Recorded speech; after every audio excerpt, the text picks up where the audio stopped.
Buonasera a tutti. Allora, continuiamo le nostre trasmissioni sull'immigrazione e stasera parleremo delle cifre e dei dati che riguardano questo fenomeno e vedremo come le cifre e i dati relativi all'immigrazione ci raccontano qualcosa di molto diverso, anzi addirittura qualcosa di opposto rispetto a quello che viene normalmente raccontato negli sceneggiati televisivi, nei documentari e nei testi convenzionali. Di tutto questo parleremo dopo. Adesso andiamo con la sigla.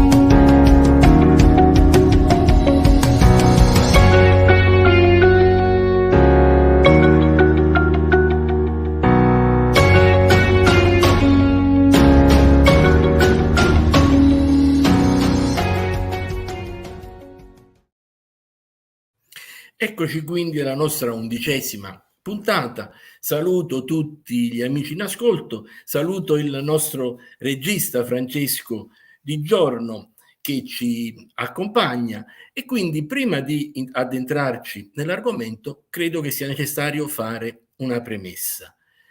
L'emigrazione è una conseguenza certamente di una grande difficoltà economica. Semplificando possiamo dire che l'emigrazione è la conseguenza della miseria, ma questa miseria, questa povertà non sono sufficienti. C'è bisogno, perché scatti questa molla a lasciare la propria terra, di qualcos'altro. C'è bisogno anche della mancanza di prospettiva, cioè c'è bisogno che le persone non vedano nel futuro la possibilità di trovare un lavoro retribuito, insomma c'è bisogno di qualcosa che somiglia molto anche alla disperazione. Se non ci sono questi due elementi non si può parlare di emigrazione, quindi l'emigrazione è il risultato della miseria a cui si accompagna la disperazione. Uso termini molto forti, giusto per semplificare il nostro discorso.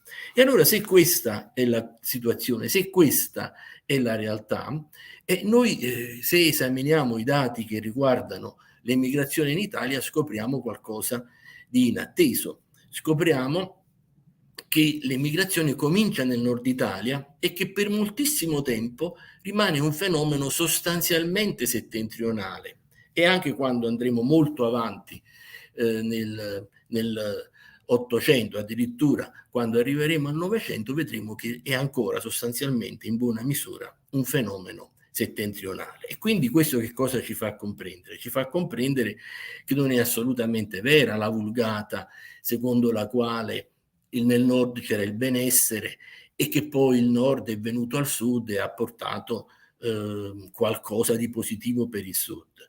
È anzi vero il contrario, che c'era una miseria diffusa in tutta Italia, come d'altro canto nell'Ottocento c'era dappertutto, basta pensare alla miseria di Londra e di Parigi, e questa miseria era però probabilmente molto più nera al nord che al sud. Questo non deve sorprendere. L'economia del nord era un'economia estremamente depressa, basta pensare che il Lombardo-Veneto, la Lombardia e il Veneto erano sostanzialmente delle colonie dell'Austria e quindi erano territori nei quali l'Austria cercava di vendere i prodotti della propria asfittica industria, che era già un'industria quasi alla canna del gas. E il Piemonte era uno stato piccolo, con un mercato molto piccolo perché aveva 4 milioni e 400 mila abitanti e questo era il mercato piemontese perché il Piemonte non esportava. Il Regno delle Due Sicilie aveva un mercato molto più ampio, già gli abitanti erano 9 milioni e 4, ma poi esportava. Basta pensare a tutti i prodotti agricoli siciliani che erano esportati in Inghilterra, basta pensare al fatto che Vedo un sacco di saluti, dopo con calma risponderò a tutti. Basta pensare a quante ditte produttrici di vini in Sicilia avevano in realtà dei nomi inglesi, erano degli inglesi trasferiti in Sicilia, che poi tranquillamente esportavano nella loro terra. Ingram, Whitaker, tuttora molte imprese produttrici di vino in Sicilia hanno i nomi inglesi. Quindi non è vero quello che si dice normalmente. Non c'era un particolare benessere al nord. Nel nord l'emigrazione comincia molto presto, comincia nel 1850, e dal 1850 al 1860 è un fenomeno esclusivamente settentrionale, e ci sono la bellezza di quasi 300.000 emigrati. Questo fenomeno viene vissuto dalla società settentrionale in maniera molto drammatica, viene visto proprio come un dramma sociale, ed è la letteratura che ce lo testimonia. Basta pensare al racconto Dagli Appennini alle Ande di De Amicis, un racconto drammatico, un racconto veramente intenso, nel quale questo ragazzo, che si chiama Marco, parte da Genova per andare a trovare la madre nell'interno dell'Argentina, e durante il viaggio incontra braccianti lombardi, incontra disoccupati piemontesi, liguri, che cercano un futuro in Sud America. E poi la compagnia con la quale lui si inoltra nell'interno dell'Argentina per andare appunto a rintracciare la madre, in realtà è una piccola compagnia di lombardi, di commercianti lombardi. Quindi era sentito proprio come un fatto molto tragico questo fenomeno dell'emigrazione nel nord Italia. E i settentrionali come emigravano? All'inizio espatriavano, attraversavano le Alpi e prendevano delle navi in Francia. A quel punto il governo piemontese cercò di intercettare questo flusso di emigranti e istituì una compagnia che si chiamava Compagnia Transatlantica, con un grosso capitale statale, perché diciamo che era anche un modo per guadagnare su questo fenomeno. Questa compagnia comprò due navi, due transatlantici appunto, il Genova e il Torino, e con queste due navi cominciò a collegare la Liguria, Genova in particolare, con l'Argentina, perché la prima emigrazione italiana è verso il Sud America, specialmente verso l'Argentina. Poi dall'Argentina gli italiani si spostarono anche nelle altre nazioni. Quindi è così che comincia l'emigrazione. Comincia nel nord, comincia con questa linea transoceanica che parte da Genova. Generalmente sui libri si legge che l'emigrazione nel sud Italia inizia dopo l'unità, ma in realtà non è così. Ci vogliono moltissimi anni dopo l'unità perché l'emigrazione cominci a essere un fenomeno anche nel sud Italia. Tra il 1860 e il 1876 abbiamo questi dati: 800.000 emigrati settentrionali e 300.000 meridionali. Quindi nel 1876, ovvero sia ben 16 anni dopo l'unità, complessivamente abbiamo 1.100.000 di settentrionali e 300.000 meridionali. Quindi gli emigrati settentrionali sono ben 4 volte più numerosi di quelli meridionali. Per quanto riguarda questi dati, io li prendo da un lavoro dell'Istat fatto nel 1955. L'Istat, in occasione del trentennale della fondazione dell'istituto, che sarebbe caduto nel 1956, cominciò un grandissimo lavoro. Non si può parlare di censimento, fu una cosa molto più importante di un censimento. Fu la fotografia della società italiana dalla nascita dell'Italia fino a quegli anni. E in uno di questi corposissimi volumi c'è proprio tutto un lavoro sull'immigrazione, sui dati relativi all'immigrazione. Questi dati sono stati vagliati, esaminati da studiosi negli anni e si può dire che sono assolutamente attendibili, e io li utilizzo quindi in questa occasione, ma li ho anche confrontati con dati di altri studiosi e più avanti leggerò alcuni testi, alcuni brevissimi frammenti tratti da testi di alcuni studiosi che ho consultato. Allora, siamo arrivati al 1876. Tra il 1876 e il 1900 cosa abbiamo? Abbiamo 3 milioni e 100 di emigrati settentrionali, 600.000 del centro Italia e 1.550.000 meridionali. Quindi tra il 1876 e il 1900 gli emigrati del nord sono il doppio di quelli meridionali. Però cominciamo a vedere gli emigrati del centro Italia. Per quanto riguarda il centro Italia, il dato è sempre molto inferiore, ma sensibilmente inferiore rispetto al nord e al sud, ma questo per due motivi. Innanzitutto perché il centro Italia all'epoca era molto meno esteso di oggi.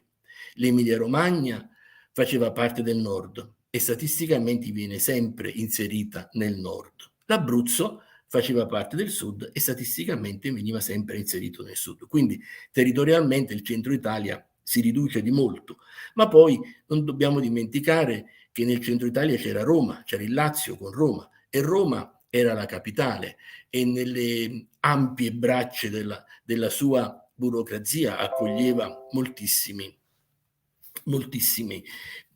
disoccupati, moltissime persone. Quindi il dato del centro Italia è sempre inferiore rispetto al nord e al sud.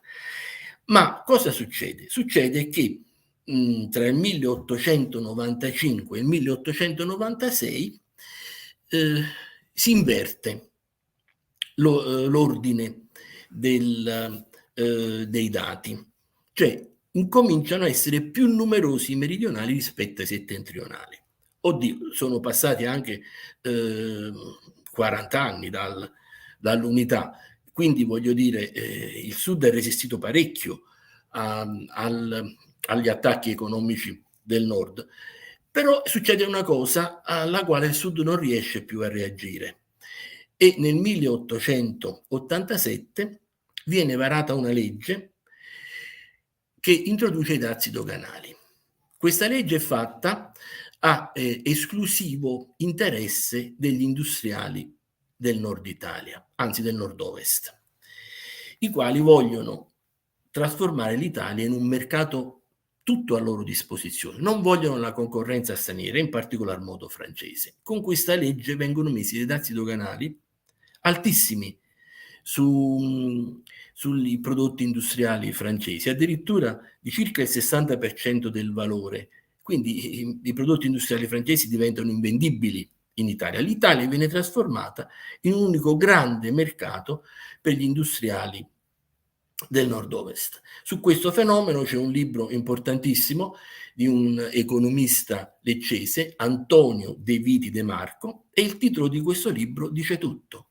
Il titolo è questo: Il Mezzogiorno, colonia di sfruttamento degli industriali settentrionali. E con questa legge che viene sancito definitivamente il crollo economico del Sud, che fino a quel momento ha resistito benissimo nel mercato unico italiano, creandosi un suo spazio specifico che era quello di fornire i prodotti agricoli a tutta l'Italia ed anche di esportarli evidentemente. Quindi quando questa legge comincia a produrre i suoi effetti arriva la vera miseria anche nel sud Italia e comincia la vera immigrazione nel sud e quindi, come ho detto prima, gli anni nei quali il numero di emigrati meridionali supera il numero degli emigrati settentrionali è appunto tra il 1895 e il 1896. Comunque sia, tra il 1876 e il 1900 sono ancora molto più numerosi gli emigrati settentrionali. Arriviamo adesso al periodo tra il 1900 e il 1914. Nel 1914 tutti i flussi dell'emigrazione europea terminano a causa della guerra mondiale. In questo periodo, tra il 1900 e il 1914, abbiamo 3 milioni e mezzo di emigrati del nord, 1 milione e mezzo del sud e 4 milioni 150.000 del sud. 1 milione e mezzo del centro, sbagliato, e 4 milioni 150.000 del sud.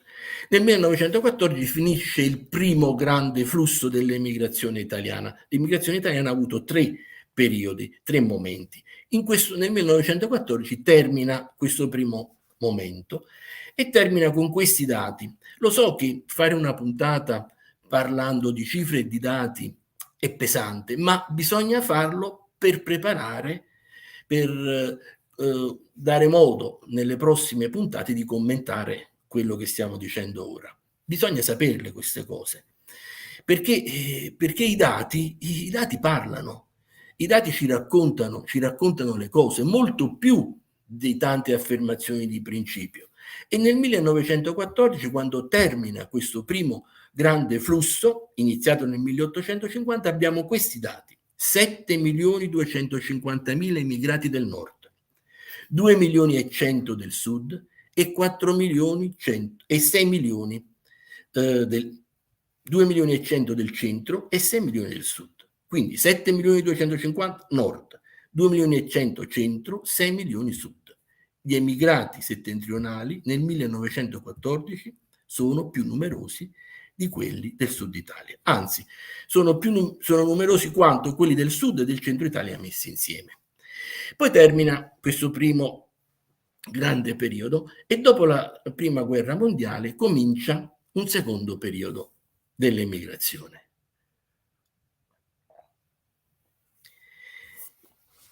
Questo secondo periodo possiamo considerarlo come un periodo che va dal 1918 al 1945. È vero che il fascismo cerca di limitare il fenomeno dell'emigrazione e con la colonizzazione, con il trasferimento di tanti braccianti in difficoltà nei territori libici, cerca di limitare questo fenomeno, ma l'emigrazione continua. Tra il 1918 e il 1920 abbiamo 500.000 immigrati del nord e 500.000 del sud. Tra il 1922 e il 1945 2 milioni del nord e 2 milioni del sud. Quindi la proporzione non cambia, perché sono 2 milioni e mezzo e 2 milioni e mezzo. E così siamo arrivati al secondo dopoguerra. È nel secondo dopoguerra che il numero degli emigrati meridionali supera nel complesso quelli del nord. Io mi fermo al 1970, vi riporto i dati fino al 1970. Dal 1970 in poi non li riporto i dati, anche perché sono dati contemporanei, si trovano facilmente su internet, ma perché a me interessa l'emigrazione storica, perché è l'emigrazione storica che ci racconta delle cose che sono assolutamente diverse da quelle convenzionali. Benissimo. Tra il 1950 e il 1970 abbiamo 2 milioni e mezzo di emigrati del nord e 5 milioni e mezzo di emigrati del sud. Sono 8 milioni gli emigrati di questo periodo. Poi c'è anche l'emigrazione interna, che è un altro momento di grande impoverimento per il sud, perché l'emigrazione è sempre un impoverimento per il territorio dal quale si parte. È un impoverimento per chi parte, che perde i contatti con la propria società, ma è anche un grande impoverimento per il territorio dal quale si parte, perché diminuiscono i consumi, diminuisce qualsiasi attività.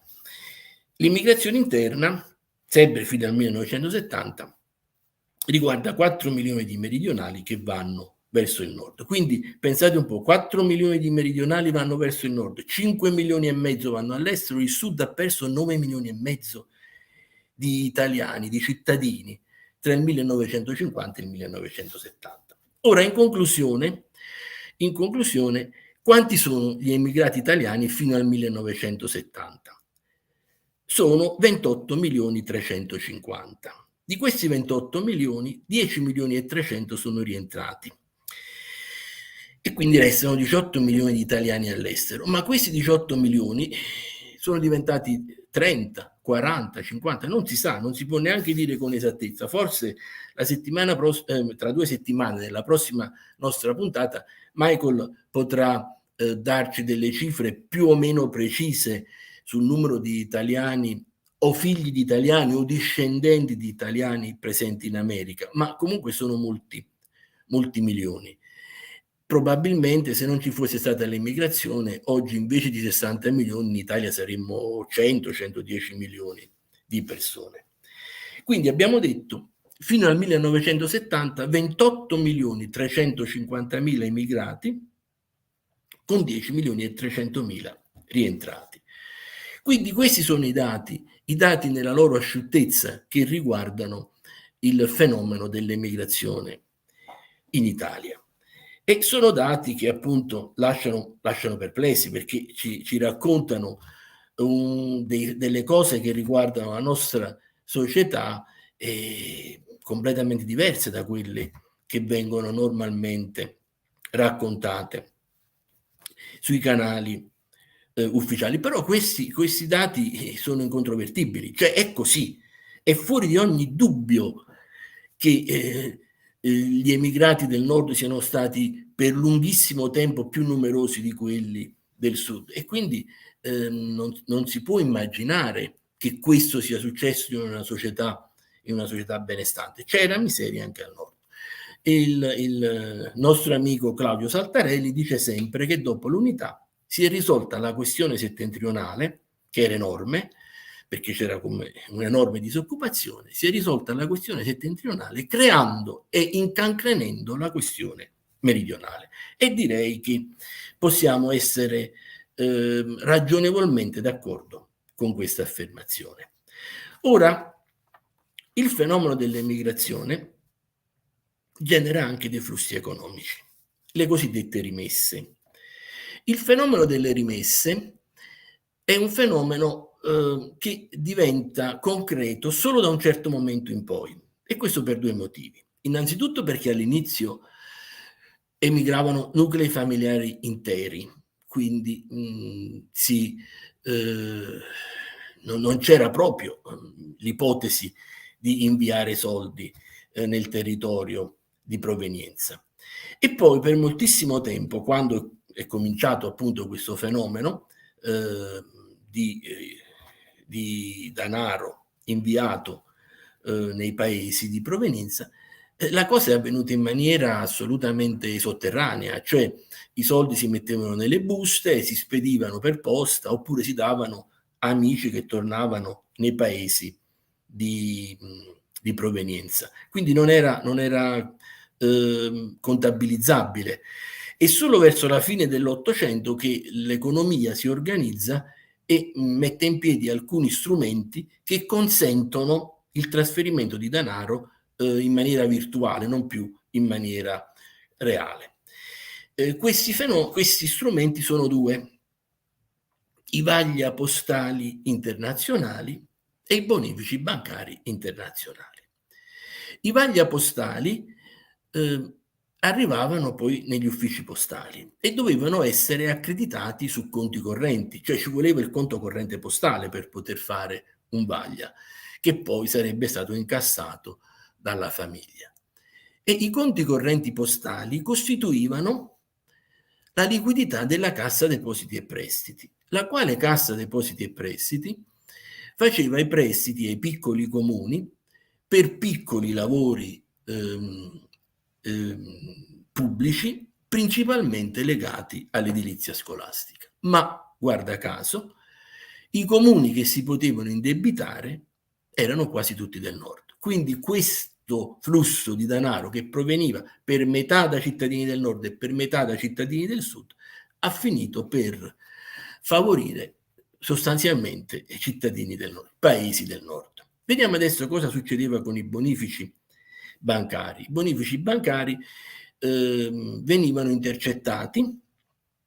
Questo tipo di lavoro fu fatto principalmente dal Banco di Napoli, cioè il Banco di Napoli aprì una serie di filiali con le quali si occupava di effettuare questi bonifici bancari internazionali. I bonifici bancari venivano intercettati e per una precisa disposizione ministeriale venivano investiti in buoni straordinari del tesoro. Questi buoni erano i buoni che finanziavano l'industria dell'epoca. E anche qui, guarda caso, l'industria all'epoca stava diventando importante nel famoso triangolo industriale. Quindi con questi soldi provenienti sempre da per metà da cittadini del sud, si finanziò l'industria settentrionale, la nascente industria del triangolo industriale. Ora, questi flussi sono flussi di un'importanza epocale. Non so perché, ma quando si parla dell'emigrazione nelle trasmissioni televisive si fa sempre il discorso un po' pietistico, si parla di questi aspetti e non si parla mai di questo aspetto economico, che è stato un aspetto che ha rivoluzionato l'economia italiana. Tra un poco cercheremo anche di quantificare questi flussi. Adesso diciamo solo che sono stati flussi di portata epocale. E tant'è vero che l'Italia, dopo la prima guerra mondiale, diventa la sesta nazione più industrializzata del mondo. Oggi le nazioni più industrializzate del mondo sono 7, c'è anche il Canada, che è diventato una delle nazioni più industrializzate negli anni 70. L'Italia diventa la sesta nazione più industrializzata del mondo, ma le precedenti 5 nazioni o erano nazioni con materie prime, con risorse di materie prime mostruose come gli Stati Uniti e la Germania, o erano nazioni che avevano avuto flussi di denaro imponente dalla loro colonizzazione, come l'Inghilterra e la Francia. L'Italia non aveva materie prime, non aveva colonie, risponde a tutto questo con, ecco come dice Michael, follow of the money, e seguire i soldi per capire i fatti, è quello che stiamo cercando di fare questa sera. Questi flussi sono talmente importanti che riescono a dare all'industria italiana una dimensione internazionale che verrà poi aumentata con le commesse della prima guerra mondiale, che saranno destinate quasi esclusivamente alle industrie del triangolo industriale, le industrie torinesi, poi all'Ansaldo e all'Orlando di Livorno. Queste sono le industrie che si sono rinforzate durante la prima guerra mondiale. Quindi bisogna sottolineare l'importanza di questo flusso di denaro proveniente dagli emigranti, perché è il modo nel quale l'Italia ha risposto alla grande potenza economica delle altre nazioni che stavano diventando industrializzate. Dicevo prima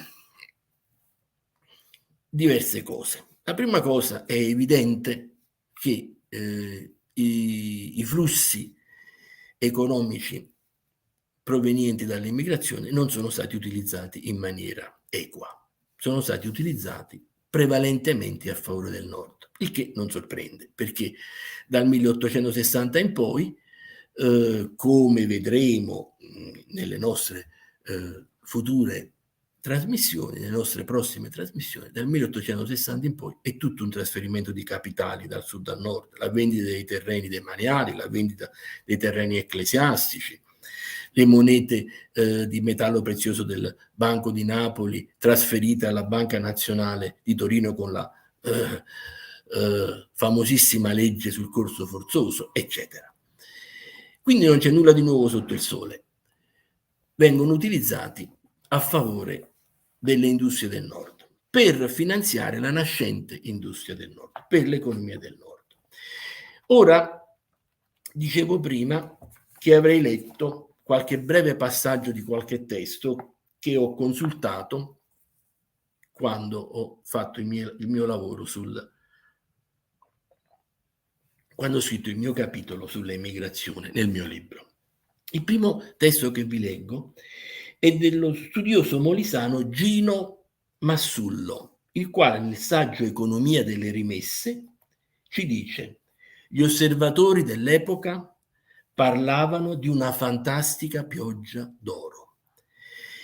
È un termine abbastanza chiaro, è un'immagine quella che ci lascia questo studioso Gino Massullo, una fantastica pioggia d'oro. Ed è proprio così. Si trattò di una pioggia d'oro che il governo non sapeva neanche come arrivava.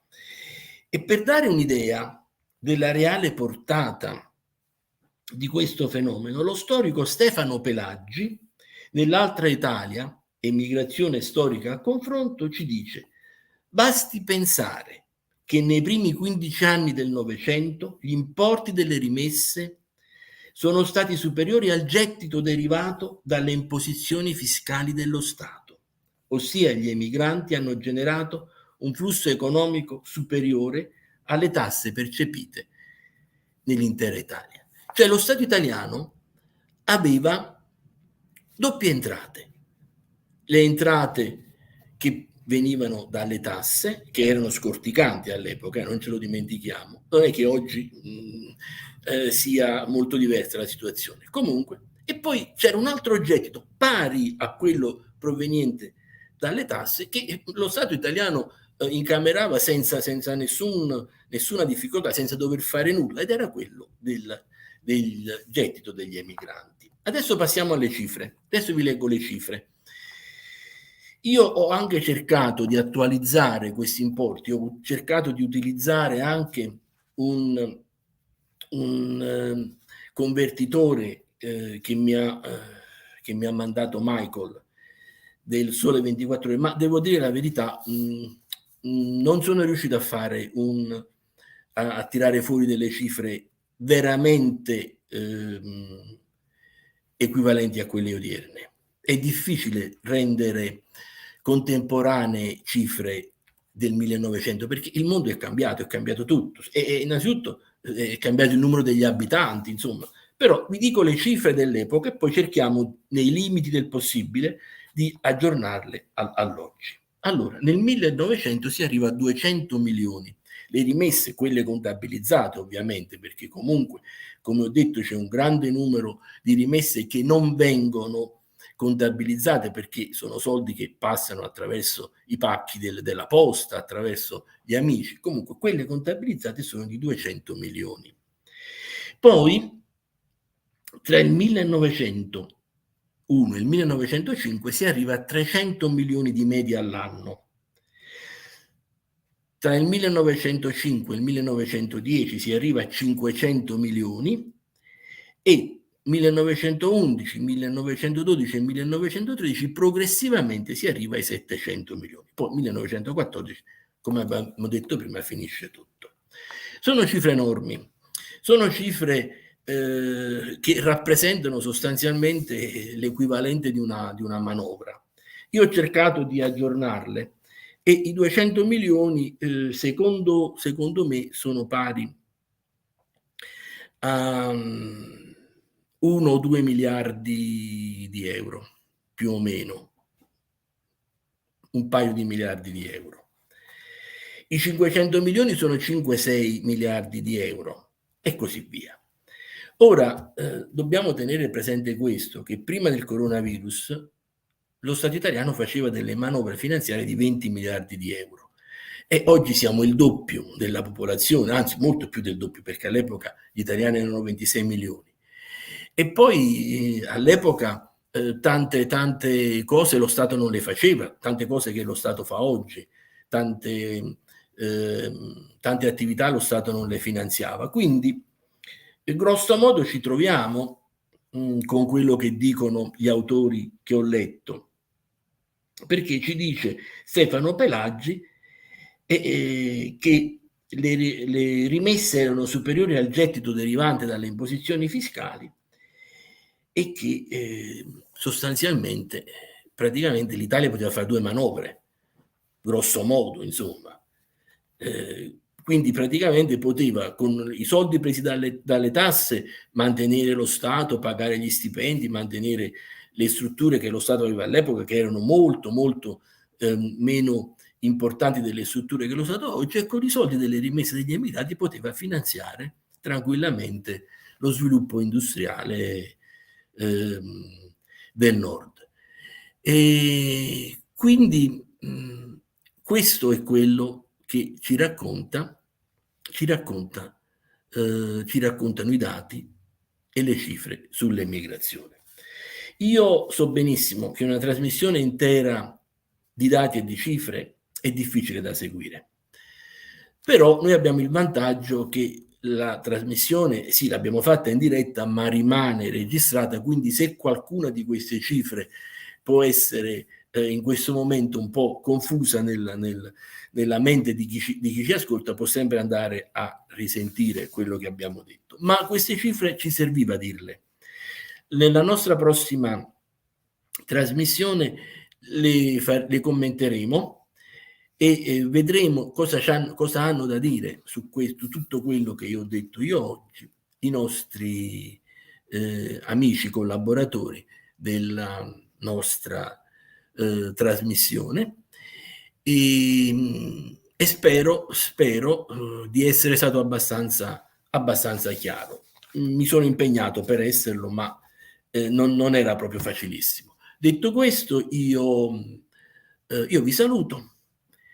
E i fatti non mentono. I fatti non mentono, sì, i fatti non mentono. Possono mentire gli uomini, gli uomini possono fare delle affermazioni di principio campate in aria, che poi diventano, perché vengono sempre ripetute, quasi delle verità, ma i fatti non mentono. I fatti sono dei dati incontrovertibili.